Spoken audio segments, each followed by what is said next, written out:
Amém. Aleluia. Pode ser, meus irmãos, você que está em casa, você que está nos assistindo. Estamos aqui mais uma vez para mais um programa Crescendo em Cristo. Esse programa que é direcionado aqui pelo Ministério da Educação, Cultura e Exegese da nossa igreja. Se você está chegando agora, a gente já fez mais dois vídeos anteriores a esse, onde a gente está tratando uma série sobre diferentes religiões, né? Religiões e seitas. E nesses dois últimos programas nós temos falado ali sobre os mormons, né, o mormonismo, a Igreja de Jesus Cristo dos Santos dos Últimos Dias. E hoje a gente vai entrar numa nova etapa da nossa discussão. A gente vai falar sobre um outro grupo que para nós evangélicos é considerado como uma seita, que é as Testemunhas de Jeová. Então, sou o Johnny, sou coordenador do Ministério de Educação, Cultura e Exegese e estou aqui hoje com nosso amado irmão Rui, pastor Marcelo. Bom, uma boa noite e a paz a todos, né? Reforçando aqui que o nosso intuito aqui é trazer conhecimento através desses estudos e esclarecimento por meio da palavra de Deus, não atacando as pessoas, mas sim as doutrinas, visando as doutrinas que julgamos por meio da palavra estarem erradas e por meio disso trazemos o esclarecimento. Então, que Deus em Cristo vos abençoe no nome de Jesus. A paz a todos que estão nos contemplando aqui através desse programa, uma bênção de Deus. E vamos falar hoje para, como disse o nosso amado irmão Rui, para esclarecer. Nada pessoal, nada de afronta, apenas confrontar aquilo que a palavra de Deus nos mostra como verdade eterna. Se passar pelo crivo da palavra, amém. Se não passar, nós temos que aprender a rever aquilo que realmente nós cremos, biblicamente falando. Amém. Glória a Deus. Acho que isso é importante até para o caso de algum ouvinte nosso, né, que faz parte de algum desses grupos, entender que não é um ataque pessoal, né? Acho que aqui a gente está num campo de discussão de ideias. A gente não está discutindo aqui se as pessoas adeptas aos testemunhos de Jeová, ou ao mormonismo, ou algum outro grupo que a gente vai falar mais na frente, se eles são mais ou menos cidadãos do que nós que somos evangélicos. Acho que o grande ponto aqui é entender se as doutrinas defendidas por esses grupos, de fato, tornam elas grupos cristãos, né? Ou se elas têm um fundamento bíblico, conforme é muito dito. Então, estamos aqui para esclarecer, vamos iniciar esse assunto hoje. Ainda vai falar, a gente tem uma jornada ainda bem longa pela frente, vários outros grupos para falar. Mas iniciando, acho que a característica mais interessante, né? Quem de nós nunca recebeu um sábado pela manhã ou domingo pela manhã um toque-toque na porta, um apertar na campainha, e quando a gente saiu eram 2 ou 3 pessoas, né, que eram testemunho de Jeová. Eu acho que essa é uma marca característica desse grupo, que é esse proselitismo. O que eu quero dizer com proselitismo? É essa motivação e essa força em adquirir novos adeptos. Eu acredito que, do ponto de vista de divulgação da sua mensagem, de empenho na divulgação da sua mensagem, eles são um exemplo. Uhum. Essa força e esse ativismo que eles têm. Porque, puxa vida, você imagina, a gente está no Nordeste, Ceará, calor, e você sair a manhã toda, ou à tarde, não sei como funciona esse cronograma, para fazer pregação da sua mensagem, requer, no mínimo, uma coragem muito grande, né? Então, essa é uma característica, sempre existem brincadeiras, né, envolvendo isso, mas eu acho que é uma marca que distinguiu bastante esse grupo, porque no decorrer da história eles cresceram muito em número justamente por conta desse empenho evangelístico, né? Esse empenho em divulgação da sua mensagem. E aos moldes antigos. Não é uma divulgação 100% nas mídias, é uma divulgação ainda de porta em porta. Então, acredito que daqueles que estão nos ouvindo, poucos ou quase ninguém ficaria voando caso a gente diga um testemunho de Jeová. E sempre teriam isso como referência, né? É verdade. Eu tenho um acontecimento num domingo pela manhã, e dessa mesma forma, né? Bateram lá no meu portão e eu fui lá ver, e eram 3 pessoas.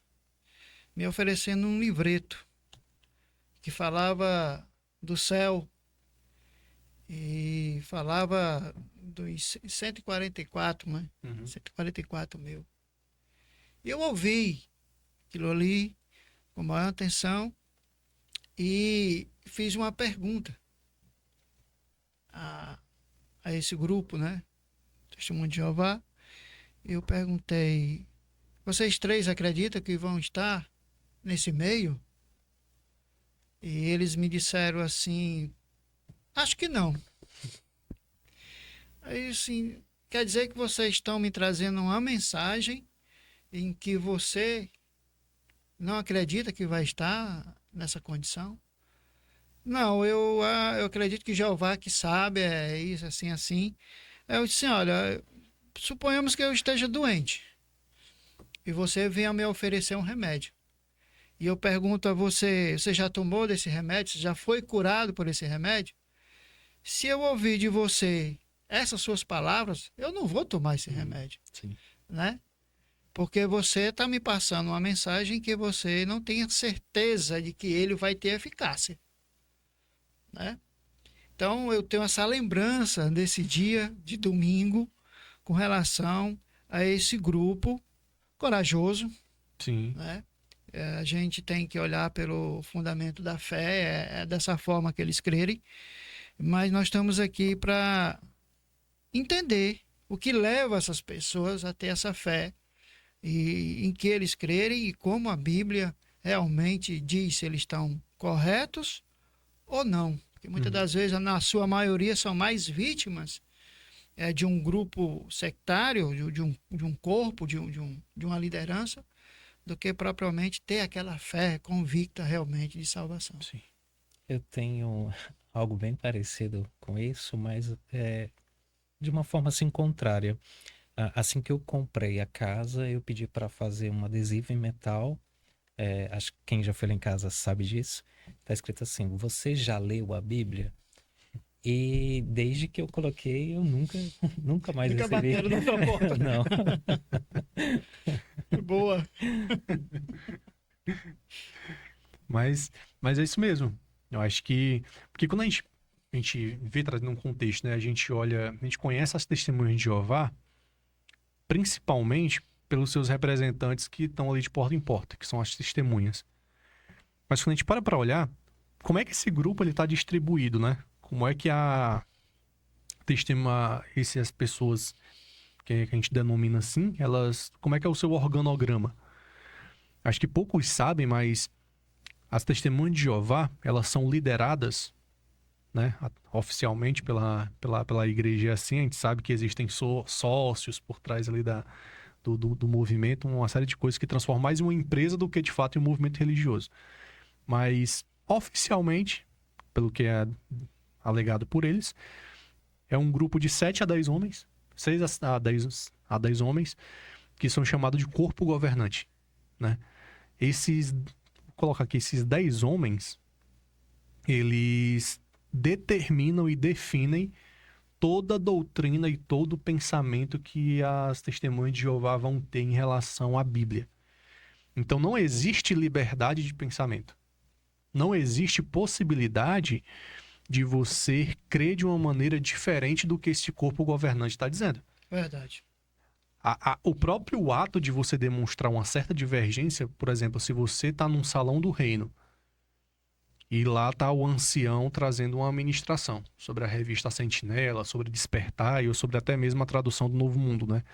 Se ele traz uma palavra, né, e uma doutrina definida pelo corpo governante, e você levanta a mão e diz: poxa vida, não sei se eu creio realmente dessa forma, a chance é muito grande de você ser expulsa do local e ser tratado como um apóstata. Uhum. Então, a discordância com o corpo governante é algo inadmissível. Então, esse é o grupo, é a cúpula das testemunhas de Jeová. Quando você vai vendo a ramificação, cada país ali tem uma sede, Verdade. um Betel, né? Um local ali que é estabelecido no país, onde tem um grupo de homens que cuida da nação inteira. Anualmente, eles recebem uma visita de um representante do corpo governante, Trabalho por regionais, né? regionais. E cada país ele é dividido em distritos e é dividido em circuitos, que são como separações ali dentro dos distritos. Cada distrito ele tem um superintendente, que é como se fosse um supervisor de campo. Vamos trazer aqui para nossa realidade, né? Isso. Um supervisor de campo, aquele que vai gerenciar e vai olhar para as congregações de uma forma total. Então, esse superintendente, ele sempre faz visita nos circuitos. Então, ele visita as congregações 1 ou 2 vezes por ano, né? 1 ou 2 vezes por ano.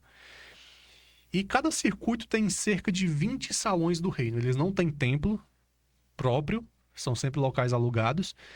E geralmente em cada circuito são 200, poxa, agora não vou lembrar, acho que são 200 salões ou são mais ou menos esse número. E na verdade, 20 salões e dentro cada mais ou menos 200 membros. E ali cada salão é cuidado por um ancião. É como se fosse o pastor da congregação, né? E esse superintendente faz essas visitas. Então essas pessoas que batem na nossa porta, eles são membros desses salões direcionados por um ancião, que basicamente é aquele que vai definir as estratégias evangelísticas que eles vão ter. E esse ancião se reporta ao superintendente, que por sua vez se reporta ao Centro Nacional, que por sua vez se reporta ao governante. Então é uma estrutura muito grande que se ramifica em centenas de países. Agora, interessante, eu não sei se algum dos irmãos perceberam algo assim que chama atenção. O corpo governante não se identifica quem são. Uhum. Em nenhuma das suas publicações não se identifica, não se sabe quem são esses anciões, quem são esses líderes. Em qualquer tipo de credo, né, que eles venham a publicar para os seus membros, você não consegue ter a ideia sequer deles mesmos saber quem são. Então, partindo do princípio que nós entendemos como seita, esse é um caminho que identifica ela. Porque você vai ver a tradução do Novo Mundo. Um exemplo. Nenhum estudioso das línguas originais aceita a tradução do Novo Mundo. No entanto, é aceita pelo corpo governante e trazido para a sua membresia, e nem eles conseguem identificar quem são essas pessoas. Eu acho que hoje está um pouco mais claro, pastor. Tem, se eu não me engano, alguns nomes a gente consegue porque eles estão começando a ter um trabalho midiático. Então eles têm vídeos dos membros ali do corpo governante, nós trazendo uma exposição, alguma coisa. Isso no passado era mais Porque o restrito. último contato que eu tive com a Testemunha de Jeová, eu fiz essa pergunta, Uhum. né? E ele confessou que ele já estava lá há bastante tempo, acho que há uns 10 anos. E ele nunca Não sabia quem era, né? Então eu vejo já isso como algo assim, apontando para um risco. Como é que eu vou receber algo como verdade que sai de uma fonte e que eu não consigo identificar? Pode, como você bem disse, agora eu não duvido, as coisas hoje estão devido ao advento da internet, né? As pessoas têm que mostrar a cara, né? Uhum. E mesmo assim, levando isso em conta, eu colocaria em dúvida uma tradução, Sim, né, sim. que é diferente das demais, unicamente exclusiva para adaptar uma forma de crença, Uhum. que só ela tem, Só ela. né? E que esse tipo de crença é de forma colocada na cabeça da sua membresia que não pode ser questionada e nem sequer você pode procurar olhar para os lados para saber se aquilo ali tem um fundamento ou não. Uhum. Tudo isso por causa de uma direção de 10 pessoas, 6 pessoas. Quando se trata de salvação, eu vejo isso como um risco muito Sim. sério.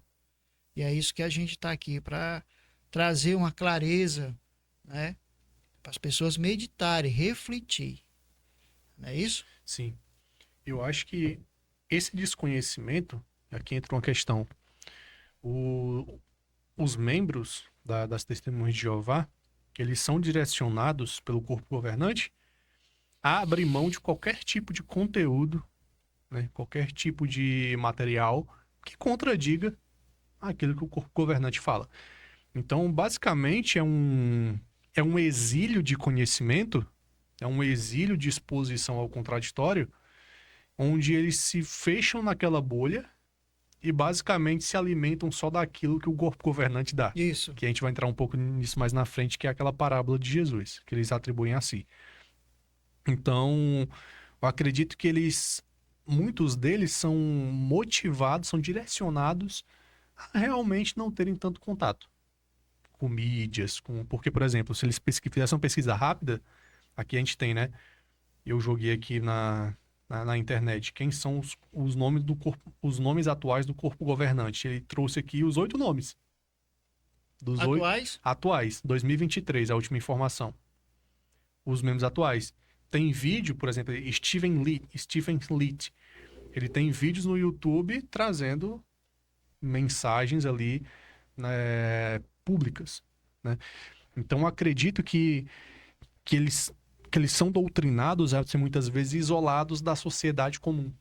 Isolados desses mecanismos que a gente dispõe hoje para conseguir se pesquisar. E eu acho que isso classifica como uma seita, né?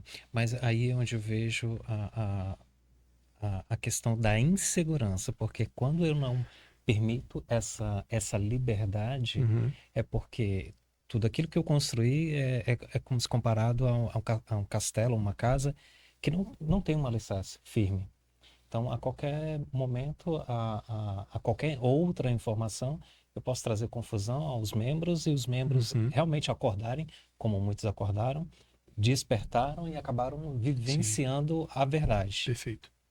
E uma das coisas que nos traz certos esclarecimentos é justamente pessoas que viveram lá, chegaram a uma posição de ancião, ou não sei se tem outro nível de autoridade, Sim. que hoje consegue passar para nós o que eles vivenciaram. Então, hoje você consegue ver no YouTube ou em publicação testemunhos de pessoas que conviveram, respiraram o corpo governante. E alguns deles trouxeram um abalo muito grande aqui no Brasil, né, porque ele era um líder. Então, hoje você tem um acesso a um conhecimento sobre a Testemunha de Jeová, não porque você ouviu, mas porque tem pessoas que se converteram à realidade do Evangelho e de forma graciosa do Evangelho, eles hoje conseguem transmitir todo o engano que tem lá através da verdade. E aí eu falo disso porque eu tenho um livro aqui do pastor Aldo Menezes, Por que Abandonei as Testemunhas de Jeová, que aqui no Brasil ele trouxe um abalo muito grande através dessa publicação para as lideranças das Testemunhas de Jeová. E o livro dele aqui, ele mostra, dá seu testemunho e mostra, doutrina por doutrina, como é, e a refutação biblicamente da palavra de Deus. Perfeito. Então hoje a gente tem, graças a Deus, pessoas como eles que Deus tira de lá. E não é fácil. Não é. Não é fácil você conseguir convencer, humanamente, como eu digo, né? Uma testemunha de Jeová, um mormon, qualquer um que seja, a não ser através do Espírito Santo de Deus. Sim. E eles são muito bem preparados. Para a realidade mais próxima, né? Essas pessoas que batem na nossa porta, eles são instruídos numa estratégia missionária que surte efeito. Porque se não surtisse efeito, eles não tinham crescimento, né? Que cresce muito. Eles crescem bastante. Então, surte efeito. Geralmente eles vêm conversando sobre algum tema, algum tópico global, né? Interesse. Você viu a guerra em tal canto, você viu o terremoto em tal canto. Eles trazem isso e eles contextualizam ali. Então é uma forma de criar uma empatia com a pessoa, né? A gente falou um pouco aqui sobre a estrutura, né, deles. essas pessoas, até achei interessante, eles seguem basicamente uma linha de rotina semanal bem parecida com a nossa. Eles têm reuniões nos domingos, nas terças e nas quintas-feiras. Geralmente, uma dessas reuniões é para estudar sobre a revista Sentinela, né? De despertar. Aí a outra é a Despertai. É, E outra, eles ficam ali basicamente entre a tradução bíblica do Novo Mundo ou alguma outra instrução que eles queiram passar. quando está a favor Quando está a favor, atrás, né? daquilo que eles estão orientando, né? Então ele usa até mesmo publicações evangélicas, Sim, né? Então, tá aqui as duas revistas, Despertar e Sentinela, uma mais doutrinária, outra mais com relação ao cotidiano, saúde, né? eu li um livro, o nome do livro é 1984, de George Owen. Esse livro, assim, é fantástico. Ele é o mesmo autor que escreveu A Revolução dos Bichos, que fala ali uma questão de questão de poder, de política, ele traz uma questão voltada para isso. E nesse livro, 1984, ele traz um cenário muito parecido de um regime autoritário. Não estou dizendo que é o caso da Testemunha de Jeová, trazendo o contexto do livro, que em alguns aspectos é parecido. Que é justamente esse ato de suprimir qualquer conteúdo ou qualquer informação que ponha em xeque aquilo que é ensinado pelos seus líderes. Lá no livro tem um Ministério da Verdade. O Ministério da Verdade, ele é responsável por filtrar toda a informação que chega até a população. Filme, livro, rádio, tudo isso passa por um crivo e uma peneira tão grande que no final o que sobra é só aquilo que os líderes querem que as pessoas experimentem. É uma Coreia do Norte. Então, quando você olha para esse cenário, você vê que é uma lógica parecida. Por exemplo, quando eu era dirigente, eu fazia questão, poxa vida, eu quero que a igreja pense por conta própria. Eu acho que o nosso papel é instruir as pessoas o caminho certo, biblicamente falando, sem, todavia, fazer das pessoas um monte de gente dependente intelectual de outros. Uhum. É aprender a pensar, é você colocar, puxa vida, nós acreditamos dessa forma. E dá a oportunidade a pessoa dizer, poxa vida, eu penso um pouco diferente. É aquela questão que eu sempre penso, né? Um dos lados vai estar com a razão. Uhum. Se eu não estou com a razão e a pessoa está, eu aprendi alguma coisa.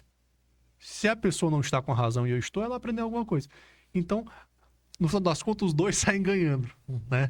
Nessa questão. Então, eu acho que quando você suprime isso e diz assim, você só pode pensar com as categorias que eu te der, você criou um escravo intelectual. Aquele ditado, em terra de cego, Quem tem olho é quem rei. tem olho é rei. Quem tem olho é rei. Você criou um escravo. Porque a pessoa não vai conseguir pensar fora daquela caixa que ela foi colocada ali.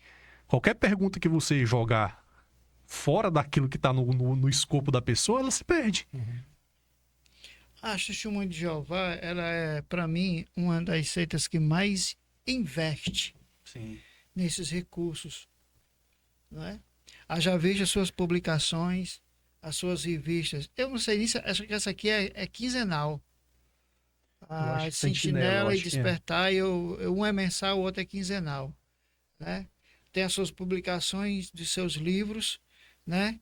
Que trouxemos aqui, mas tem muito mais no seu contexto. Muito parecido também com a Igreja Mórmon, no sentido de ter suas próprias publicações, e também é dito, não aceitamos livros secundários, quer dizer que há um investimento pesado para cauterizar esse ensino, Sim. essa doutrina, a sua membresia, para que elas permaneçam naquele direcionamento. Eles não podem virar para a direita nem para a esquerda. Eles não podem questionar.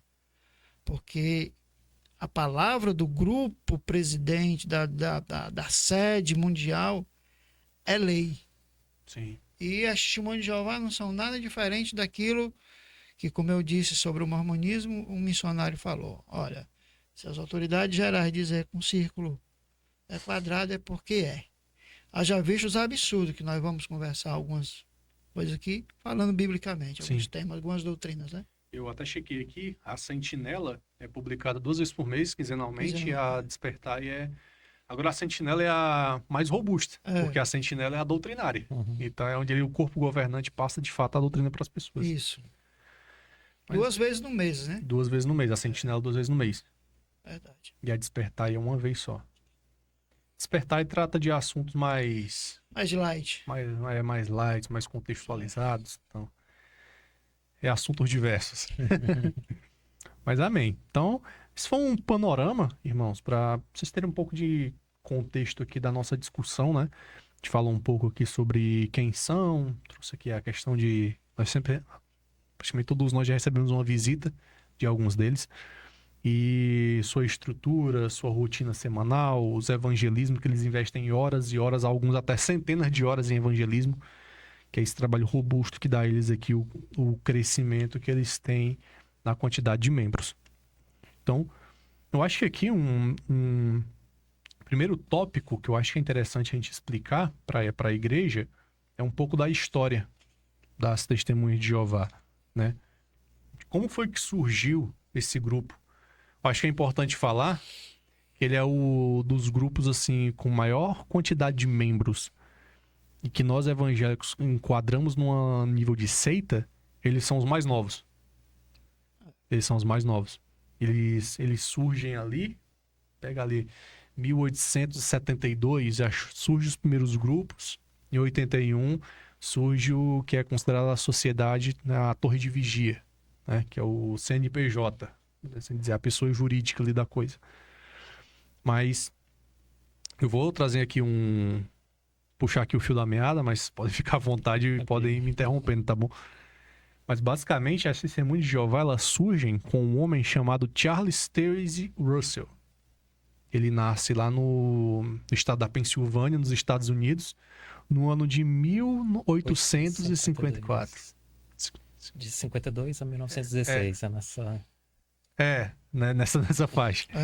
1852, né? Ele nasce nesse estado. É interessante que eu vi, ele é filho de presbiterianos, de linhagem escocesa, né? E esse rapaz, ele desde uma certa idade, ele nutria um certo desprezo por algumas doutrinas cristãs.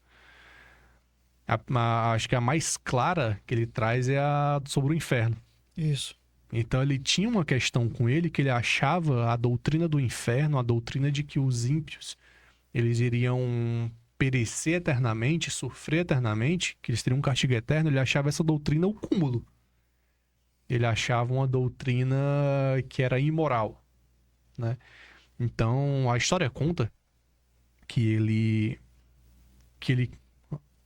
era simpatizante desse pensamento, mas depois de um debate com um amigo ateu, o amigo ateu o convenceu que essa doutrina era errada. Então, desde então, ele passa a não ser um adepto. Ele, como um presbiteriano, aí aqui eu vou ter que concordar com Russell, ele também achava uma coisa assim, imoral, a doutrina de que Deus escolhe pessoas para o céu e para o inferno, que eu também acho, né? Acho que imoral é pouco, né? Acho que imoral é pouco. Então, ele tinha esse sentimento em relação a esse pensamento, né? Ele vai crescendo com esses conflitos, com esses problemas, até que depois, quando ele chega a uma certa idade, ele começa a simpatizar com o adventismo do sétimo dia. Ele estava ali num período meio que de frieza espiritual, por conta desses pensamentos, dessas coisas. Tem um pensamento já Sim. parecido com aquilo que ele já vinha em mente, né? Exatamente. Porque em 1942, na verdade, um homem chamado William Miller, se eu não estou enganado, é William Miller, Isso. ele profetizou que Jesus voltaria em 1942. Eu acho que é o ano da morte de Joseph Smith, né? Então, Joseph Smith morre e Jesus voltaria. E ele prevê, né? Ele lança essa profecia, Jesus voltará em 1842.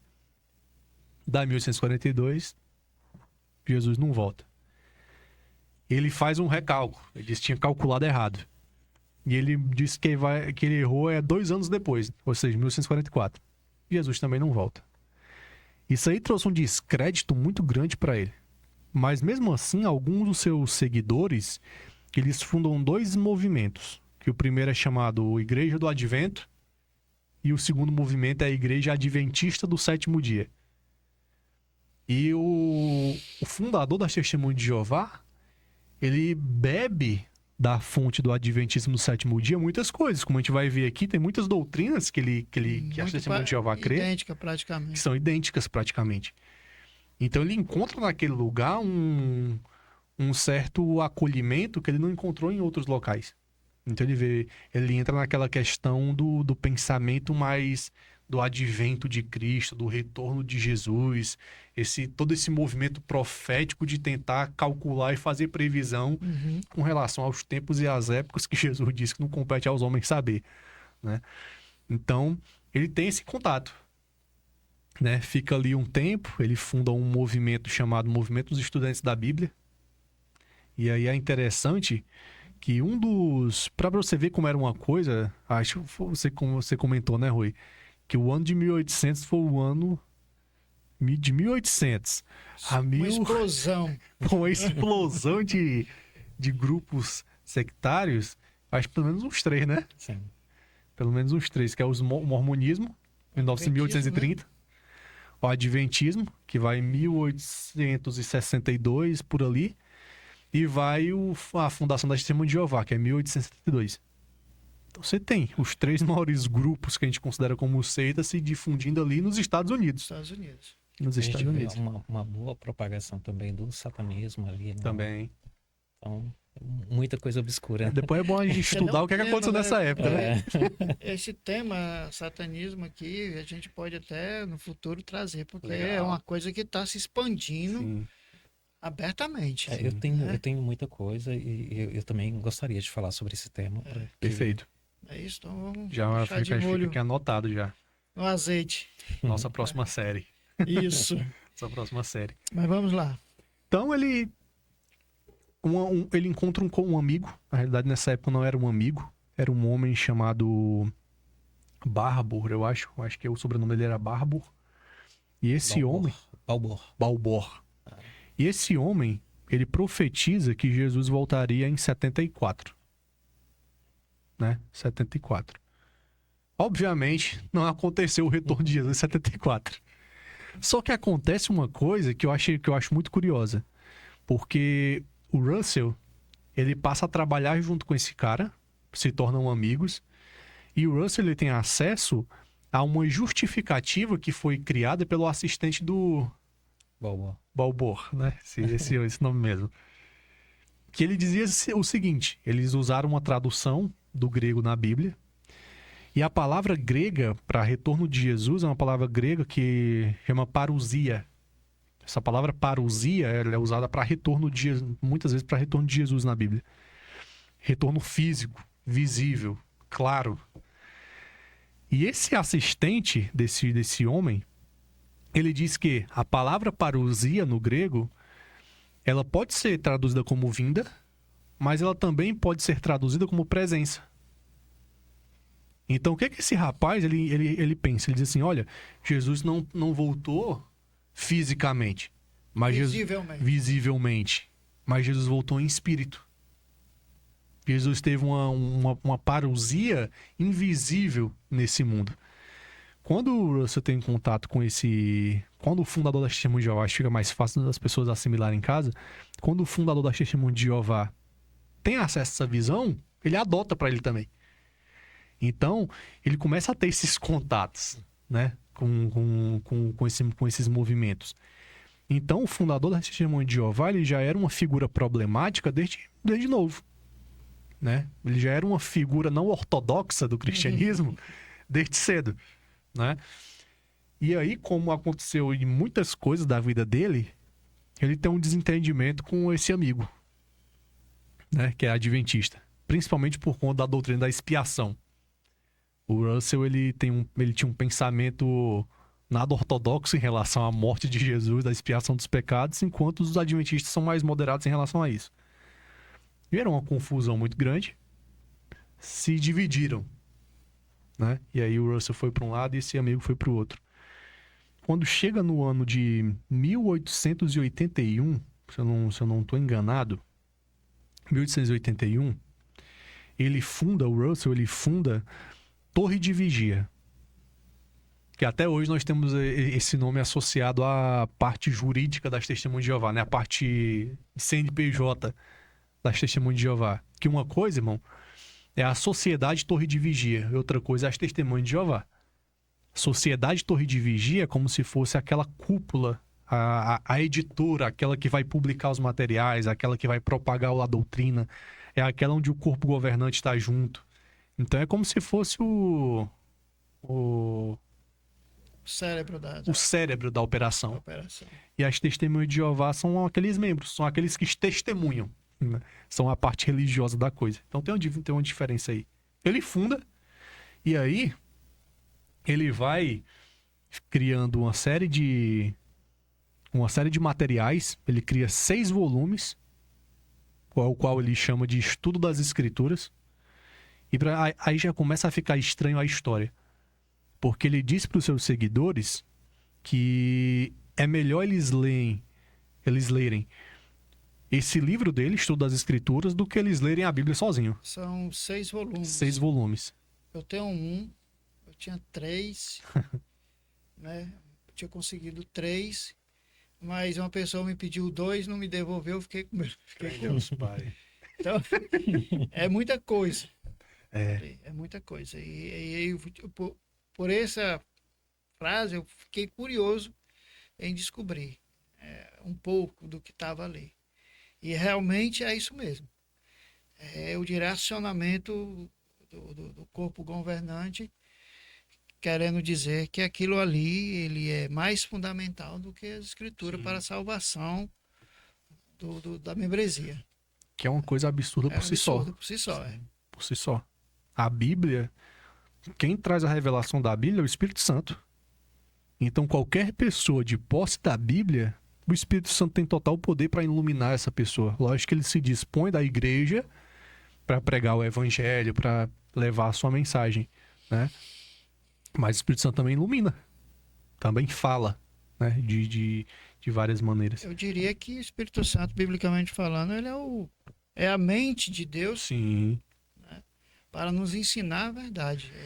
Esse é o motivo pelo qual ele está no meio da igreja, para nos testificar do nosso Salvador Jesus Cristo e de toda a verdade daquilo que a própria palavra, ele é o autor, pode-se dizer. Você percebe, pastor, que ele é aquele que vai instruir em toda a verdade, ou seja, o fundamento teológico da igreja é o Espírito Santo quem revela. Isso.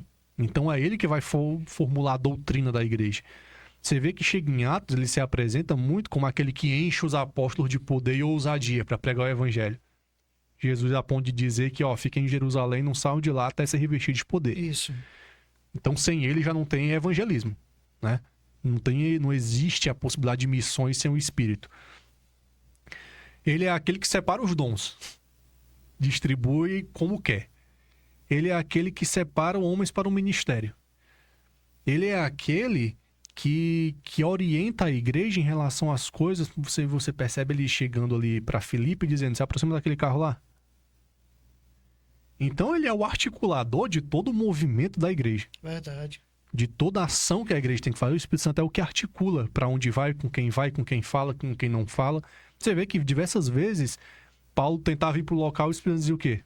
Não vai. Entendi. Não vai para esse local, não. Aí você imagina, né? O Espírito Santo barrar ele de ir para um local onde ele pregaria o evangelho. Então, ele que é esse articulador das coisas. Quando você tira a figura dele, coloca a figura de um homem, que diz assim, você vai pensar o que eu disser que é para você pensar, você não vai ler a Bíblia sozinho, você tem que ler sob a minha lente. Aí você transforma pessoas em escravas. E aí descaracteriza a realidade bíblica concernente àquilo que nós estamos falando, o Espírito Santo. Porque a doutrina da Testemunha de Jeová sobre o Espírito Santo, de bíblica, não tem nada. Nada. Não é? É outro Espírito.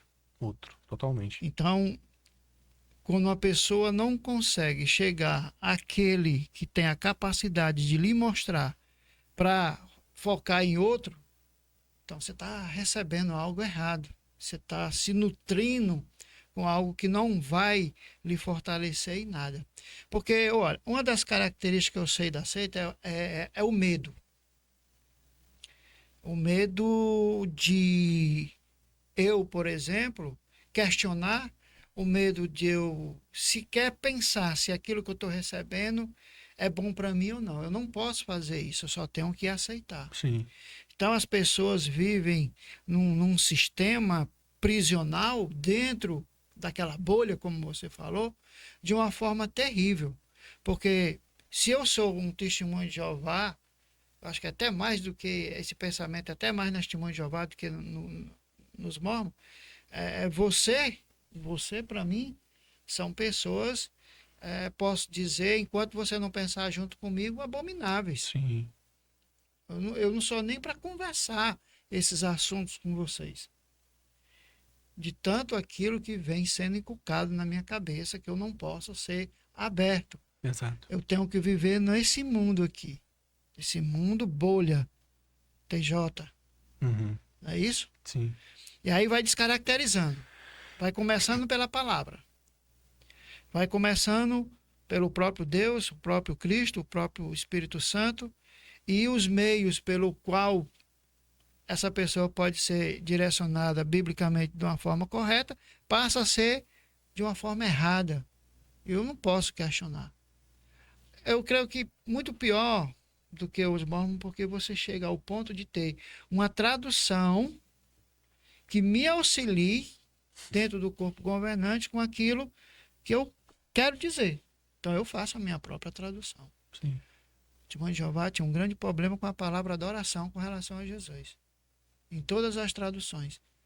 E esse foi o grande motivo de ter uma tradução própria, que nenhum estudioso vai aceitar quando transfere a palavra adoração para prestar homenagem. Sim. Justamente para É o prosquineu. se adequar à forma como eu penso. Sim. Isso é uma característica de seita, concorda comigo? Sim. Sim. É umas das, porque tem muitas. Tem um. Eu tinha. Sobre a tradução do Novo Mundo, a gente vai chegar lá, mas é interessante comentar que essa tradução do Novo Mundo, ela já existia a parte das Testemunhas de Jeová. Ela era um material, uma Bíblia escrita por um homem, não chega a anotar o nome, mas assim, não conhecia nada de grego, não conhecia nada de hebraico. É aquelas traduções que a pessoa tira da própria cabeça. Tipo o fundador, né? Tipo o fundador, exatamente. Não Quando foi conhecia nada de grego interrogado, também, não. quando Passou foi- vergonha. passou vergonha. Quando foi interrogado sobre grego, não sabia ler uma frase. Então, como é que você vai querer traduzir a Bíblia assim?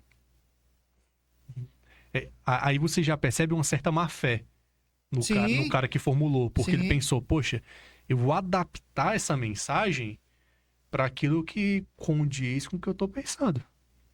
Mas daqui a pouco eu tenho alguns textos aqui, a gente vai ler na própria Bíblia deles, Sim, sim. que eu acho que não fizeram um trabalho direito de ajustar os pontos, que ainda tem questão ali que passaram batido. Só lembrar de João 1:1. Mas dentro desse ponto de que ele orientava ler os escritos dele do que a Bíblia, tem um material da Torre de Vigia de 1910, que acho que é da Sentinela. Na página 298 ele fala assim, ó: se alguém deixar de lado o estudo das escrituras, esse conjunto de 6 volumes que o Russell criou, e for direto na Bíblia sozinha, dentro de 2 anos ele cairá na escuridão. Por outro lado, se ele tiver lido o estudo das escrituras com as suas referências e não tiver lido uma única página da Bíblia, ainda assim ele permanecerá na luz. Então, Interessante. então você vê que é uma coisa que não tem o menor cabimento. Foi uma coisa formulada para impedir as pessoas de enxergarem o erro. Impedir as pessoas de enxergarem o contraditório naquilo que está sendo dito. Então, infelizmente, é praticamente como se fosse como é que qual a palavra que eu vou usar? Eu vou usar uma palavra aqui, mas não vou usar essa. Vou usar a que eu falei anteriormente. É como se colocar as pessoas numa bolha mesmo, numa bolha, onde elas ficassem imunes a qualquer coisa externa.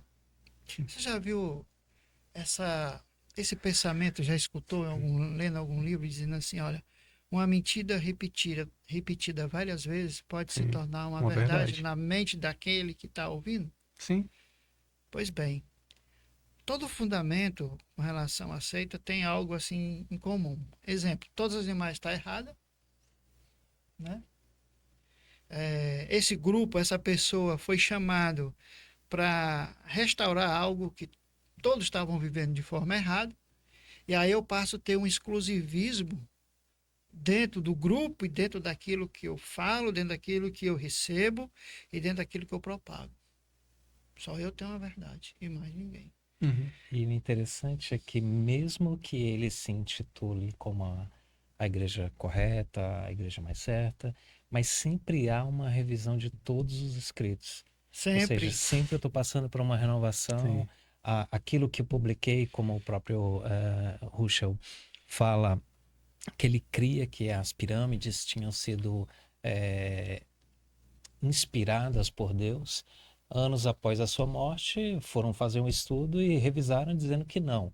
Ela não foi inspirada por Deus, mas sim na construção, ela foi inspirada por Satanás. Então, se contradizem Sim. direto. Sempre.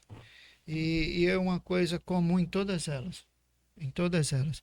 É o que o mais me impressiona, porque assim, um exemplo, que nós vamos aqui falar novamente da tradução do Novo Mundo. O Mormon, por exemplo, ele usa a mesma Bíblia que nós usamos. Geralmente é Revista Corrigida, João Ferreira de Almeida ou ACF, né? Corregia do Fiel.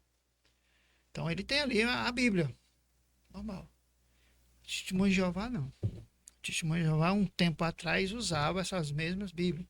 Mas porque ela tinha alguns problemas com relação à sua doutrina com ela, ela preferiu usar uma cópia espúria, né?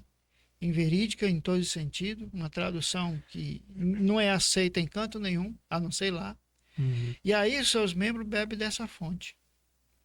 Aí ele complicou mais ainda para aqueles que vivem nessa bolha, entendeu? Aí entender que não pode olhar para mais nada, Não pode. porque eles cercaram o corpo governante da forma como ele quer. Então isso é uma estratégia do céu, aqui não é. Mas vamos lá, tem mais coisas aí. Para fechar a história do fundador das Testemunhas de Jeová, né? Ele lendo a Bíblia, ele chega em um texto. Esse texto eu faço questão de ler, que é um texto de Mateus 24:45. Deixa eu dar uma olhada. 24:45. Que é uma parábola de Jesus. E nessa parábola diz assim, ó: Quem é, pois, o servo fiel e prudente, a quem o Senhor confiou os seus conselhos para dar-lhes os seus conservos, para dar-lhes o sustento a seu tempo? Vou repetir mais uma vez. Quem é, pois, o servo fiel e prudente, a quem o Senhor confiou os seus conservos, para dar-lhes o sustento a seu tempo? Mateus? Mateus 24:45. Bem-aventurado aquele servo a quem seu senhor, quando vier, o achar fazendo assim, né? Em verdade vos digo que lhe confiará todos os seus bens. Então tem essa parábola de Jesus, que obviamente é uma parábola para todos aqueles que são servos fiéis a Deus. Só que o que o fundador da Testemunha de Jeová ele faz? Ele diz que quando Jesus está descrevendo esse servo fiel e prudente, ele está falando dele. Então que na realidade, ele, Charles Russell, ele é o servo fiel e prudente. Essa parábola é uma menção a ele. E que Jesus dá a ele a autoridade, como você pode ver aqui no texto, de dar sustento ao servo de Jesus Cristo. Com isso ele diz o seguinte: eu sou o servo fiel e prudente, e eu tenho o papel de dar aos seguidores de Jesus Cristo, às testemunhas de Jeová, o alimento, o sustento. Através de quê? Da doutrina. Com isso ele fundamenta a lógica de que se alguém vai ser alimentado, vai se nutrir de Deus, tem que beber da fonte que o Russell está trazendo, porque ele é o servo fiel e prudente. O texto não quer dizer nada disso. Né? Nada disso. Absolutamente nada disso. Nada disso. Então, você vê que ele deturpa o texto para reafirmar o seu poder. E isso, a gente vai pular aqui para o próximo, mas parecia que era uma estratégia comum entre alguns dos primeiros líderes desse grupo. Só que é engraçado que o Russell ele atribui para si essa autoridade, eu sou o servo fiel e prudente, ele morre. Depois de algumas décadas, aparece o corpo governante, que é essa figura dos 10 homens dos 6 a 10 homens que a gente estava falando aqui. O que é que o corpo governante faz? Toma a profecia para eles também. Então nós, o corpo governante, nós somos o servo fiel e prudente. E que nós temos o papel e a responsabilidade de dar sustento ao servo de Jesus. Com isso, irmãos, você já tira da membresia a possibilidade de pensar por conta própria. Você já tira dos adeptos a capacidade de compreender por si só. E você já faz da liderança ali, do corpo governante, a cabeça pensante da organização. O cérebro, como o senhor bem falou. Então, se alguém pensa, tem que pensar a partir do que o corpo governante deu de alimento. Se pensar fora, você é um apóstata, você é um rebelde, enfim. Você vai ser expulso do salão do reino. Aí nessa hora o inferno existe. Aí nessa hora o inferno aparece. Nessa hora o inferno aparece. O inferno aparece. O Russell, ele termina a vida dele, né? Ele joga uma profecia de que Jesus voltaria, né? Que o fim do mundo seria em 1914. Ele joga essa profecia.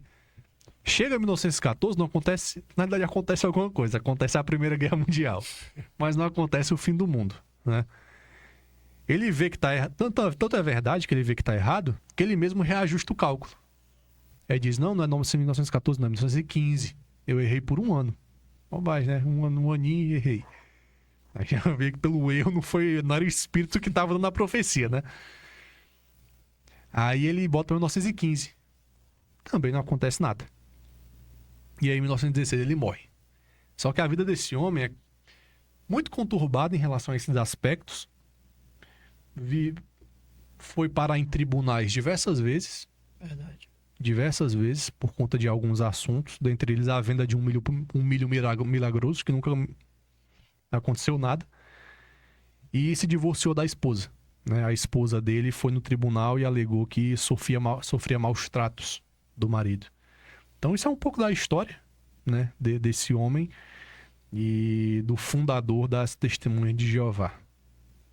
Bem, esqueci algum ponto? Acho que antes da gente falar sobre o sucessor, né, após a morte dele, é interessante que em 1878 ele diz que haveria a ressurreição dos mortos, né? E em 1879, quando não houve essa ressurreição, ele se separa de Balboa, né? E em 1909 há o primeiro cisma, que é a divergência lá teológica com eles. Aí surge lá a filial australiana.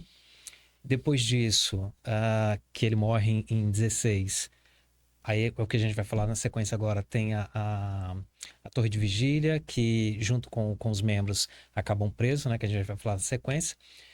E depois a terceira cisma, que é quando realmente eles saem desse nome Estudantes da Bíblia, que já estava comum entre todos os grupos de estudo, né, criando realmente o título Testemunho de Jeová, que é o que a gente vai falar na sequência. Mas o que eu queria trazer aqui de interessante é que mesmo havendo esse estudo, tudo que ele fez, através dessas profecias, né, houve-se muitos rompimentos, porque realmente não eram verdades. E a gente sabe que a mentira ela tem perna curta.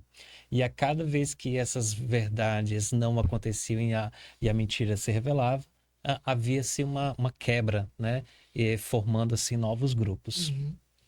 É o que acontece sempre, né? Então, depois até da morte daí, depois um grupo se separa, Sim. né? E fica um conhecido como Testemunho de Jeová e o outro, até tu me Os falou. auroristas, Auroristas, né? Isso, que é uma outra vertente. Ramificação, assim como aconteceu também com a Igreja Fundamentalista lá dos Mormons também, né? Então a seita tem esse ponto aí entre eles que divergem com a sua liderança com aquele confronto de entendimento. Sim, Não é isso? exatamente. E nós vamos passar agora para qual ponto? Agora a gente vai falar rapidinho também sobre o sucessor. Eu acho que a gente tinha anotado aqui os 5 primeiros, né? Na verdade, o sexto a gente não comentou tanto, mas os 5 primeiros, sendo que o terceiro, o quarto e o quinto, a gente não tem nada muito pra gente aprofundar neles. Eu acho que o segundo, quando morre o Russell, né? Fundador das Testemunhas de Jeová, ele é sucedido por um homem chamado Joseph Franklin Rutherford, né? Ou juiz, Rutherford. Ou juiz Rutherford, né? Ele foi o sucessor do Charles em 1916. Ele era considerado o oráculo de Deus para esta era, né? Você percebe nesses grupos uma exaltação dos líderes. Os líderes se colocam numa posição praticamente como de semideuses. Verdade. Semideuses ali no meio da sociedade. E as pessoas basicamente enxergam eles como palavra de Deus, né? Literalmente. Literalmente. É interessante, foi sob a gestão do Rutherford que lançaram uma segunda revista. Acho que isso a gente não comentou, né? Do Russell. Na gestão dele é fundada um material que futuramente seria chamado de Sentinela. Que é esse material que eles encaminham Isso aqui. 2 vezes. Deixa eu mostrar Quinzenalmente, né? 2 Quinzenalmente. vezes por mês. Sentinela. É um material que eles sempre encaminham para as pessoas. Isso aqui é onde está mais aquela parte doutrinária. Doutrinária. Né? Exatamente. Eles têm a segunda, que aí foi sob gestão do Rutherford, que é a revista Despertai. Que é uma revista, basicamente, sobre assuntos diversos. Aqui Que é você tem, mensal, né? Mensal. Melhore sua saúde. É. Então, É a Light. quem tem uma parecida é adventista também, né? Sim. Você percebe uma linha muito A similar. Igreja Mormon também tem uma mensal, Então, chamada Liahona. Então é uma lógica parecida. Só que é interessante, estava pesquisando, esse homem, o Rutherford, ele aparece, a sua autoridade estava sendo questionada no início, a validade da sua posição como líder do grupo. E ele aparece com o 7º livro do estudo das escrituras que o Russell tinha feito. Lembra que a gente falou que ele fez 6 livros? volumes, né? 6 volumes. Agora Ele apareceu com o 7º. Que nesse 7º era dito que o Russell mesmo dizia que o Rutherford deveria ser o seu sucessor. Colou no início, só que depois foram averiguar e viram que o 7º livro não era de Russell, era feito por outras pessoas, então não tinha nada a ver. E encontraram um testamento que o Charles Russell tinha feito antes de morrer, onde ele passava a direção do grupo ao corpo da secretaria, que tinha 5 membros. Dentro desses 5 membros, o Rutherford não fazia nem parte.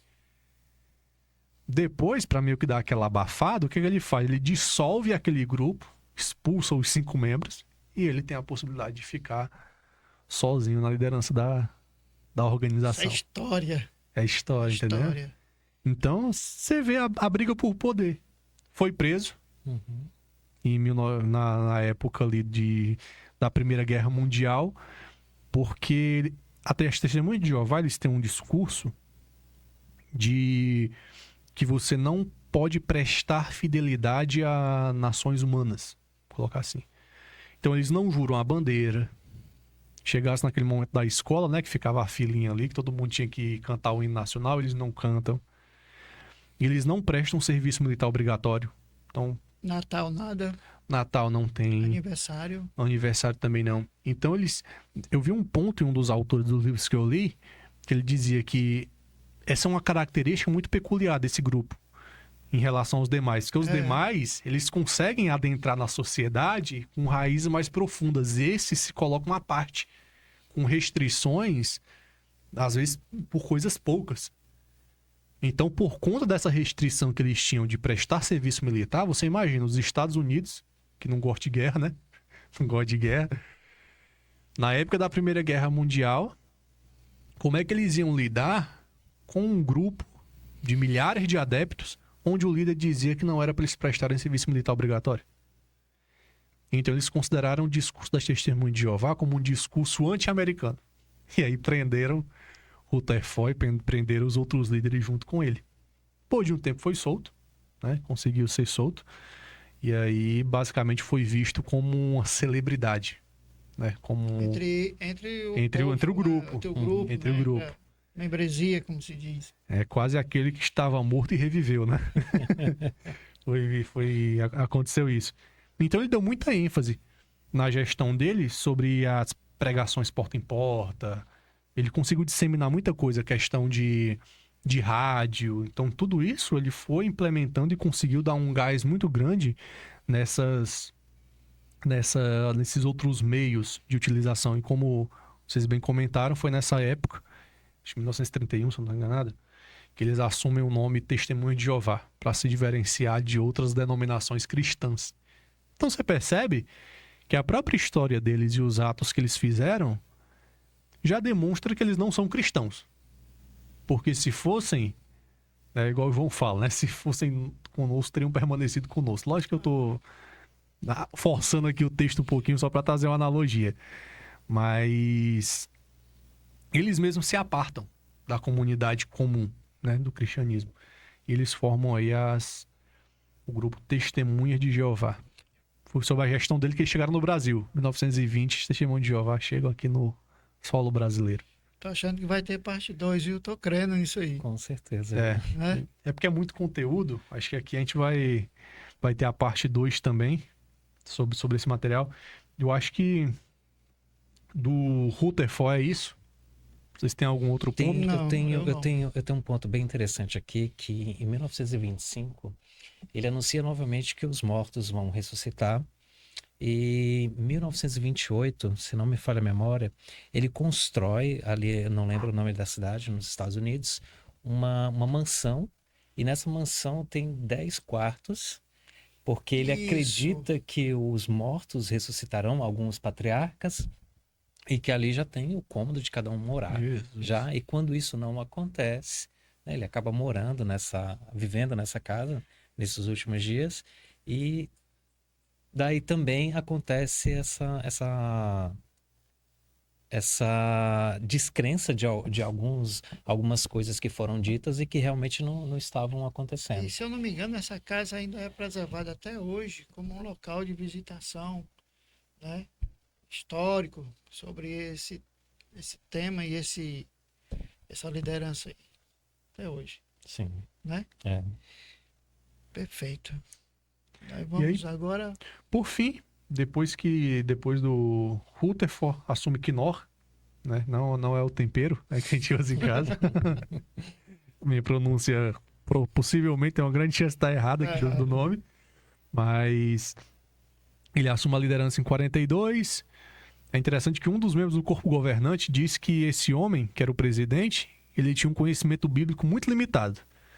Mas era um ótimo administrador, então já podia ocupar o cargo, né? Então, foi ele que deu sentido ao nome Testemunhas de Jeová, porque eles usam o texto de Isaías 43:10, que o Senhor diz: vós sois as minhas testemunhas.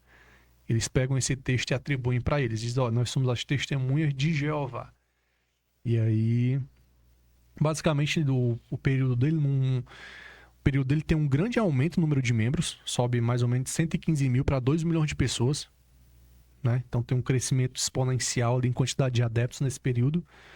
E foi na época dele que foi criada a tradução, mais formalmente a tradução do Novo Mundo, que é a tradução bíblica deles, e foi criada a ideia do corpo governante, que era este grupo de homens, até então eram presidentes, né? Russell, Franklin, Rutherford.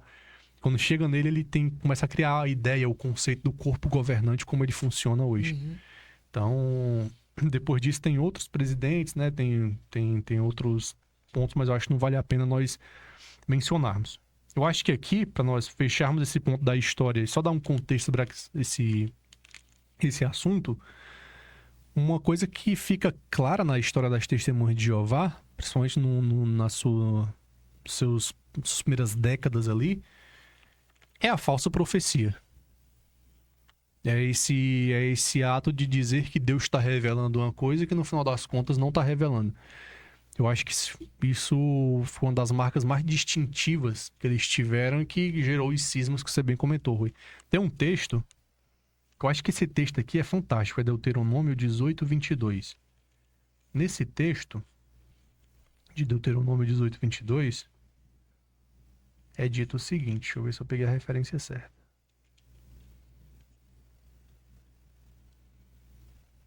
Quando um profeta fala É, em nome de Jeová, o que ele disser não acontecer, nem se cumprir, então Jeová não falou aquela palavra. O profeta a falou presunçosamente. Você não deve ficar com medo dele. A própria tradução. a própria tradução deles. Por isso que eu falei que fizeram o trabalho pela metade, Uhum. entendeu? Porque tem coisa que foi de fora. Não, Esquecer. não... Estou lendo a tradução do Novo Mundo. Sim, não, é bom a gente ler a tradução deles mesmo. É. Então, você percebe que não foram tão estratégicos, né, na hora de refazer os recortes e ajustes do texto bíblico. E não somente por um profeta. Sim, por vários profetas. Então você vê que na própria versão deles já existe a denúncia de que quando um profeta fala em nome de Deus e não acontece, não deve ter temor desse homem. É um falso profeta. Tradução do Novo Mundo, irmão. Tradução do Novo Mundo, né? Tradução da Testemunha de Jeová. 18:22. Você pode ler em casa também. Inclusive, você pode ler a versão deles na internet. Quando você colocar assim, tradução do Novo Mundo, vai aparecer na própria página das Testemunhas de Jeová, da Torre de Vigia, na realidade, a tradução lá do Novo Mundo. Então, esse é o texto que eu queria ler, porque demonstra todas as falsas profecias que eles falaram no decorrer da história. Que Jesus voltaria em tal ano, que o Armagedon seria em tal ano e não aconteceu, que inclusive o próprio Rutherford, para pegar esse ponto que você comentou, que não é uma questão só de um. Não foi só o Russell que profetizou e errou. O segundo também profetizou e errou, e o terceiro também. Sim. Tanto é que depois ele deixa aberto, né? Ele deixa aberto. Então é melhor não marcar uma data Não e... tentar mais não, né? E aí, Isso já viria já do Adventismo também, né? já viria do Adventismo. É uma linha, como é que quebrada. De tentar fazer cálculo. Eu não acredito. Sabe? Eu acho que a própria palavra, quando você vê quando o Senhor está em Atos lá, tem aquele texto lá que sempre usam, né? No dia e na hora que ninguém sabe, apenas o Pai. Aí o argumento é o dia e a hora. Uhum. Mas não falou o mês, não falou o ano, não falou a década, não falou... Então ainda tem essa escapatória. Mas quando você chega lá em Atos, você percebe que Jesus coloca num nível muito mais abrangente e fixo ali. Ele diz assim, olha, discípulos chegam assim, nesse tempo que tu vai restaurar o reino a Israel, Não compete. não compete a vós saber os tempos e as épocas. Você percebe que ele já pega um quadrante muito maior. Ele tá falando de dia aí, olha, ele tá falando de épocas, tempos, éons, né? Não compete saber porque o Pai estabeleceu pelo seu próprio poder. Verdade. Ou seja, se a restituição do reino a Israel é um assunto que não compete saber, que dirá o fim de todas as coisas? Não é? Então, foi marcada a história toda por conta dessas falsas profecias, essas previsões erradas. Inclusive, como eu ia comentar, né, o Rutherford, ele, em uma outra profecia, ele disse que o Armagedon seria em 1941. Quando dá 1939, o auge da Segunda Guerra Mundial, né, ele escreve um livro onde ele proíbe os casais de gerarem filhos, porque ele diz que o Armagedon aconteceria poucos anos depois. Talvez alguém diga assim, não, mas pelo contexto da época, seria normal alguém falar sobre isso e dizer, mas isso não caracteriza uma verdade, Sim. né? Porque se o contexto histórico era de guerra, né? Segunda Guerra, então, cadê a verdade dita aí? Eu acho que esse é um ponto muito interessante, pastor, porque às vezes eu já vi em vários locais. Eu acho que todos nós ansiamos pela volta de Jesus, né? E, meu Deus, se eles voltassem agora, quanto mais rápido melhor, quanto mais rápido melhor. Mas eu percebo que existe às vezes uma distorção dos fatos para querer dizer que ele está mais próximo do que está. Exemplo, a gente teve a época da pandemia. Época da pandemia, os shoppings, eu falo isso porque eu vi literalmente acontecendo. Quando você ia chegar nos shoppings, você tinha que passar pelo medidor de temperatura, não é verdade? Então, quando você entrava, o segurança apontava aquilo ali na sua cabeça, laserzinho, media a sua temperatura, pode entrar. Senão, ele direcionava você para um hospital, alguma coisa assim. Tinha irmão dizendo que já era a marca da besta. Já era a marca da besta. Aí nisso eu penso, quando você vai estudar sobre a marca da besta, o próprio nome já diz, é a marca de quem? Dela. Ou seja, como é que é possível existir a marca da besta se não há a besta ainda? Partindo da premissa que a marca da besta vai ser um instrumento de controle dela. Verdade. Ou seja, vai ser algo que vai surgir no governo dela. Então surge no governo como uma forma de controle. É a marca, é aquilo que você vai ter que ter para você efetuar qualquer tipo de transação comercial, qualquer tipo de contato com o mundo externo. Sem ela você não vai comprar, você não vai vender, sem ela você não vai poder se socializar comercialmente. Então é um instrumento de controle. Então você percebe que às vezes as pessoas forçam as coisas. É igual... Cada acontecimento tem algo que traz à tona algo que acha que já é o tempo. Já é o tempo. Aconteceu um terremoto em tal canto, ó. Tá vendo? Jesus disse que ia acontecer terremoto. Tsunami. Aconteceu uma fome em tal canto, tá vendo? Jesus profetizou o que ia acontecer. Mas isso sempre aconteceu. Não tinha o meio de divulgação tão grande, tão rápido como é hoje. Você pega ali, posso estar errando o nome, tá? Você pega um vulcão que destruiu Pompeia, que até hoje tem lá pessoas calcificadas lá por conta das cinzas. Foi uma coisa assim, uma coisa absurda. Não aconteceu nenhum desastre natural da nossa geração tão sério como aquilo. Destruiu a ilha inteira. Diz que o som foi tão alto que dava para escutar assim, a centenas de quilômetros da explosão. Se não me engano, acho que é o Vesúvio, se eu não estou enganado. Acho que é Vesúvio, né? O vulcão. Então você vê que a história é marcada por fome. Vai estudar as misérias na Idade Média. Vai estudar, na Idade Média, a peste bubônica. Vai estudar na Idade Média a fome que acontecia, as guerras que aconteciam. Estuda ali de 1100 a 1200, você vai ver as cruzadas. Ou seja, são acontecimentos que sempre existiram na história da humanidade. O que é que Jesus fala ali? Você vê que ele associa aquilo com uma mulher com dores de parto. O que é os dores de parto? Quanto mais se aproxima a hora do bebê nascer, as contrações se tornam a distância entre uma contração e outra se torna menor e a dor se torna mais forte. O que Jesus está dizendo? Olha, quando estiver perto do filho nascer, do filho vir ao mundo, você saiba que as contrações, que esses eventos vão estar acontecendo de uma forma muito mais rápida e periódica, uma mais próxima da outra, do que aconteceu como uma média ponderada da história da humanidade. E a dor que eles vão causar vai ser muito maior. Igual a mulher. Agora, não é interessante Jesus dizer que dentro desse contexto, desses acontecimentos, que se levantariam pessoas que diriam, Sim. E ele chama de quê?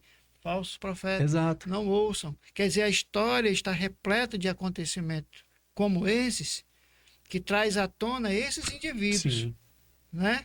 Essas pessoas que o próprio Cristo disse, olha, quando acontecer, não dê crédito. Sim, não vão. Né? Porque vai dizer, o Cristo está ali, o Cristo está acolá.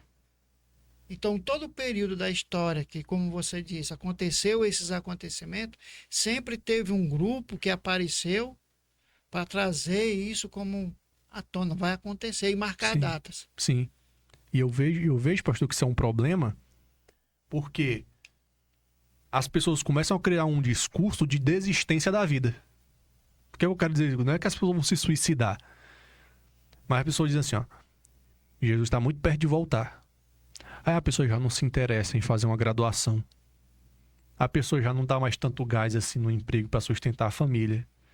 A pessoa já fica com aquela expectativa de que a qualquer hora vai acontecer. Exemplo, tu acabou de me dizer que um desses líderes aí da Testemunha de Jeová escreveu um livro para não Exato. ter filhos. Não ter filhos. Não ter filhos. Já imaginou, na época, um casal recém-casado, Testemunho de Jeová? Não. Recebi essa ordenança aqui, essa diretriz aqui. Não podemos ter filho. E o tempo passou. Né? Sim. Então, a gente tem que, em tudo, analisar de uma forma bíblica, buscando aquele que nos instrui na verdade, que é o Espírito Santo, e nós temos essa capacidade Sim. de fazer isso. É claro que nós temos liderança, claro que nós respeitamos a nossa liderança, nós temos uma pessoa que nos ensina, mas jamais eu ouvi da boca dessa pessoa que ele é o dono Sim. da verdade. Sim. Somente aqui é que eu tenho, que eu ensino a verdade. Uhum. O resto, não. Diferentemente dessas seitas. Sim. Totalmente diferente. E principalmente nesses eventos aí que você falou. Sim. É isso mesmo. Aí você vê, fica parecido com o contexto dos Tessalonicenses. Que não deixar de trabalhar, aquela questão toda que impacta a vida social das pessoas. E Paulo diz, olha, vou trocar em miúdos aqui, deixa que a fome ensine eles a trabalharem e a voltarem para o eixo. Porque tem essa questão de conspiração de Jesus está voltando agora. Daqui um ano, próximo ano. É igual esses profetas de YouTube, né? Que diz assim, urgente, o anticristo já está começando a se manifestar. Eu acho que o nosso papel como igreja é ter esperança viva na volta de Jesus, todos os dias, todo momento, né? É olhar para o céu e dizer assim, será que é hoje? E não marcar data. E não marcar data. E não criar calendário espiritual. Né? Eu acho que isso aí ficou no judaísmo. Né? Marcar as luas novas, as datas para suas liturgias. Eu acho que o nosso papel é viver de forma justa, prudente, guardar a nossa fé, cuidar da nossa família, manter a esperança viva. Se Jesus voltar na nossa geração, amém, a gente sobe. Senão uma coisa é certa, todo mundo que está nos escutando e nós que estamos aqui, dentro de algumas décadas, né? Umas 6 décadas, 7 décadas, a gente vai se encontrar com ele de qualquer maneira. Então eu acho que, seja nós indo até ele e ele vindo até nós, eu acho que a certeza é de que vai ter um encontro. Mas esse tipo de pensamento, de profecia, mexe na vida social das pessoas. Mexe na vida das pessoas num nível muito íntimo. A ponto de você gerar uma expectativa em alguém infundada e essa pessoa se prejudicar por conta de uma espera que não acontece. Então... E é frustrante o negócio. E é frustrante. Tanto é que aconteceram os cismas, né? Isso. Aconteceram os cismas. Então, acho que pra gente fechar o assunto, acho que, obviamente, a gente vai ter uma parte 2, né? E isso daqui, irmãos, não é... Você vê, a gente não tá fugindo do assunto. A gente não tá conversando na história da carochinha aqui, pegando um assunto e indo pra uma coisa totalmente diferente. A gente tá pegando uma base pra gente chegar na espinha dorsal da nossa fé evangélica, comparando com aquilo que a Testemunha de Jeová crê de uma forma bíblica ou não. Você tem que conhecer a história. Você tem que saber de onde as coisas vieram. Da onde a fonte realmente começou. É importante. Né? Então a gente tá... É muito assunto mesmo, por isso que a gente tá dividindo esses temas. Às vezes o irmão pode até pensar, né? Puxa vida, mas 2 horas é a parte 1. Mas é porque é muito assunto. Então acho que a nossa intenção aqui não é trazer para a igreja uma garapinha de açúcar, sabe? Uma cor muito diluída. Que no final das contas, irmão, quando você dilui demais, é igual aquele ditado que diz, né? Menos é mais. Às vezes menos é menos. Né? Às vezes menos é menos. Então, acho que é trazer uma ideia robusta para vocês do que é que esses grupos pensam, do como eles foram fundados, para que a gente consiga ter uma certeza maior até para conversar com essas pessoas. Então, acho que... Fala, puxa, desculpa. Eu vou ir mais um pouco além, para que nós, como crentes em Jesus Cristo, possamos ter uma ideia que não é só uma pessoa levantar e dizer que está sendo uma voz chamada por Deus, Uhum. certo? Seja no nosso meio ou fora dele, né? Para dizer que, de uma forma independente, ouviu algo, foi chamado para algo, para tirar ou para iludir um grupo de pessoas para formar algo. A história das seitas nos mostra o quanto essas pessoas foram iludidas, Sim. decepcionadas. Tem umas que já estão mesmo vivas, já morreram há muito tempo, porque tiveram uma decepção muito grande naquilo que eles receberam. Isso em todas elas, né? No nosso meio, não? Com certeza. Mas aí é que está o ensinamento. Nós podemos tirar algo positivo daqui para ensinar a nossa membresia da igreja, aos crentes, que eles devem confiar naquilo que a Bíblia diz e ponderar nela. Uhum. É isso? Se a Bíblia é a regra de fé do crente, então ele tem que fazer como os bereanos. Bereanos. Não é isso? Ouvir E checar para isso estar certinho. checar. É isso? E o fato que nós estamos falando aqui hoje é a fonte. O próprio Cristo disse, olha, de uma mesma fonte não pode sair água doce e amarga. Uhum. A árvore não estamos- pode produzir frutos bons sendo ela má, né? Isso. Então nós estamos aqui mostrando a fonte nessa primeira parte para nós chegar aos frutos dela. Uhum. Para nós chegar ao decorrer da corrente dessa fonte, como a água, se ela é doce, se ela é amarga, Exatamente. né? Às vezes, você não conhece a água boa e prova da fonte ruim e acha que está boa. Sim. Você só se habituou àquilo ali. Você Né? sempre bebeu água com cloro, quando toma indaiá, você bicha a vida. Não é diferente? É. É diferente. Então, assim, a verdadeira água está onde? Que lava o nosso corpo. A palavra. A palavra de mesmo. Deus. É isso mesmo. É isso? Isso mesmo. É interessante que a gente fala de profecia errada, eles têm um argumento para isso, né?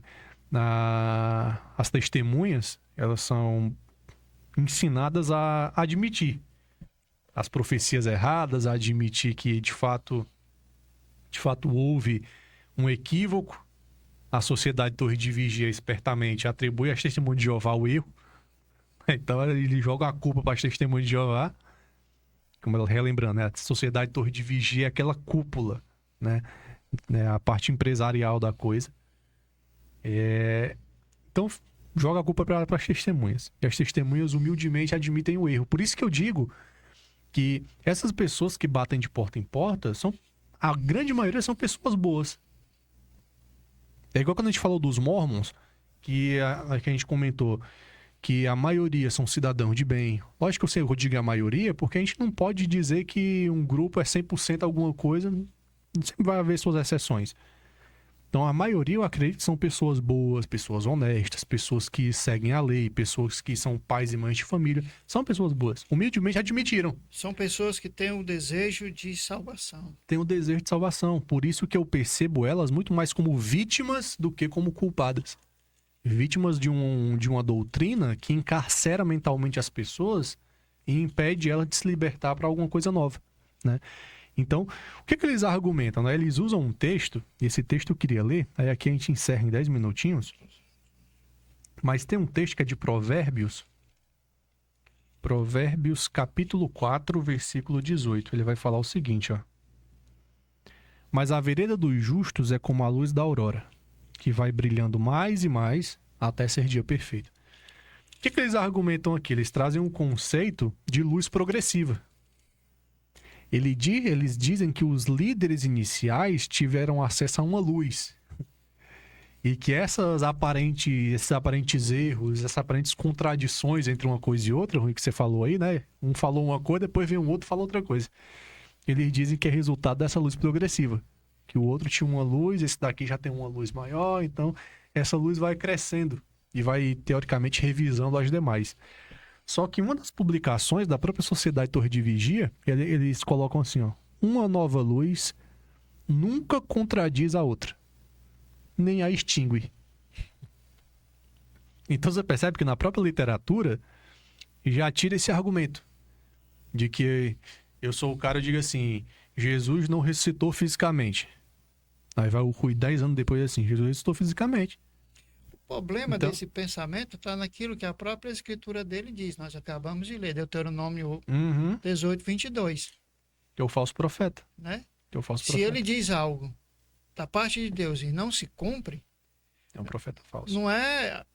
A Bíblia já é direta, é falso. Não é porque ele tem uma luz menor e o outro mais na frente, não. Isso aí é um argumento totalmente fora do contexto do próprio ensinamento deles. E a ideia, quando a gente lê, né? Não tenhais temor dele. A gente pensa que é só ter receio, mas a realidade que a Bíblia está dizendo é o seguinte: esse profeta, ele merece o descrédito de vocês. O que ele falar, não deem crédito para o que ele diz. Porque ele é um falso profeta. Então, se a gente aplicar isso para a história deles, meu Deus do céu, o fundador já entra no problema de cabeça até os pés, né? E os demais também. Então, o movimento todo foi fundamentado em falsas profecias, falsos ensinos contraditórios, uma versão, uma tradução da Bíblia absolutamente incorreta. É uma abominação para quem estuda grego, né? Para os estudiosos, Ninguém estuda a tradução do Novo Ninguém Mundo estuda. nesse sentido. porque é enviesada, é uma tradução enviesada para as doutrinas. Então, assim, é todo um contexto criado metodicamente para prender as pessoas naquilo que eles pensam. Então, esse foi um pouco do contexto, né, sobre a história das testemunhas de Jeová. No próximo programa, né, a gente vai começar a falar das doutrinas. Isso. E Aí tem pano uma pra manga. particularidade nos credos, né? Das testemunhas de Jeová, crermos no Deus Pai Onipotente. Crermos no Senhor Jesus Cristo, o único Filho de Deus. Calma que tem mais. Crermos no Espírito Santo. Crermos que o ser humano é uma alma. Algumas coisas do tipo, né? Sim. Tem mais, nós vamos falar e aí nós vamos analisar um pouco dessas crenças, né? E, como disse, ver se passa no crivo, né? Sim. Porque até agora não passou não, mas Uma coisa que sempre me chamou a atenção, eu sei que não vai dar tempo da gente falar hoje, mas é bem interessante. A gente fala muito sobre o nome Testemunho de Jeová. Mas de onde é que vem essa tradução de Jeová? Eu até então, a não conhecer a Bíblia, eu não sabia de onde vinha e vi outras traduções, Javé, entre outras, mas assim, acreditava muito mais no Jeová, né, que era mais comum, do que no Tetagrama, entre outras coisas que a gente vai conhecer aqui. E outra coisa que me surgiu à cabeça agora, quando a gente estava falando, é que o sistema hoje mais complexo que a gente tem no universo, pelo menos ao meu ver, é o cérebro humano. O cérebro, posso dizer que ele dá uma direção para todo o corpo, Uhum. certo? Então, se o meu cérebro, a minha mente não está boa, ela não vai direcionar corretamente o corpo. Uhum. E eu quero trazer essa alusão aqui para seitas, né? Então, se a cabeça pensante acabou errando muitas das vezes, o corpo não sabe para onde está indo. Sim. E através desse estudo que a gente está mostrando para vocês, queremos trazer o esclarecimento que só Jesus Cristo salva. Amém. é verdade. E se eu não me engano, a palavra Jeová, ela não faz parte de nenhum manuscrito, nem hebraico. Ela é Não, Ela é uma junção de... Porque no hebraico não tem vogal, não é isso? Não. É porque o tetagrama, né, que a gente pode até aprofundar isso também no próximo, mas o tetagrama ele é impronunciável. Se eu não me engano, YHWH, Isso. né? É. Como é que pronuncia isso? Não tem como. Só que faz tempo que eu li sobre isso. Se eu não me engano, eles afirmam que o povo israelita, eles tinham acesso à pronúncia correta da palavra, Sim. do nome. Mas que não é Jeová. Não. Aí não se sabe. Aí o que eles fizeram? Eles fizeram um estudo, né? Não sei como. E eles foram atribuindo consoantes, vogais, Vogais. dentro do tetagrama, até chegar numa versão aproximada do que eles entendem que seria a pronúncia correta. Tanto é que existem judeus até hoje que não pronunciam Jeová. Dizem um nome, Sim. né? Que é o Hashem. Hashem. Então eles pronunciam, eles não fazem essa menção porque eles não dão muito crédito para o nome Jeová em si, né? Então é envolto de muitos poréns Por volta ali. do século XII, para que novamente viesse à tona o nome, ou tentar pronunciá-lo, eles começaram a vocalizar, colocar algumas vogais, e essas foram tiradas de Adonai, que foram inseridas dentro do tetagrama, Uhum. até chegar em mais ou menos Yeuá, que eu já vi alguns louvores, né, falando sobre Yeuá, O Yahvé. Yahvé, como algumas traduções. E aí, quando eu traduzo para o grego, eu troco pro Turguego. latim, alguma coisa assim. Eu tiro o Y e jogo o J. O J. Aí dá a ideia de Jeová. Jeová. Resumindo, já que eles gostam muito de ir para a língua original, até mesmo eles estão errando nesse tipo de citação ou dizer que isso está... Estão se apoiando em um chute, Não. né? Sim. Em um chute, porque é um chute. Não sabe ao certo se é ou não. É. E eu acredito até que eles aproveitaram isso de estudo de outros, Sim, para se beneficiar do nome, sim, Uhum. né? sim. Porque a gente pode até ver isso mais um pouco lá na frente, mas é muito interessante nós estar conversando e debatendo um pouco sobre o testemunho de Jeová, porque tem muita coisa mesmo, e eu creio que vai trazer grande esclarecimento. Por Amém. enquanto foi aí só o início da fonte, né? Uhum. A gente falou um pouquinho aí sobre como eles se desenvolveram ao que são hoje, né? E no próximo a gente vai falar sobre as doutrinas e falar um pouco sobre os doutrinas. materiais. Amém? Isso. Então eu queria agradecer vocês aqui, parceiros de trincheira aqui na nossa batalha aqui de levar o evangelho, né? Instruir a nossa igreja em relação aos assuntos bíblicos. E agradecer a você que nos assistiu, nos acompanhou até aqui. Que Deus abençoe sua casa, abençoe sua vida e aguardamos vocês aí no próximo programa. Amém? Amém. Deus abençoe a todos. Amém.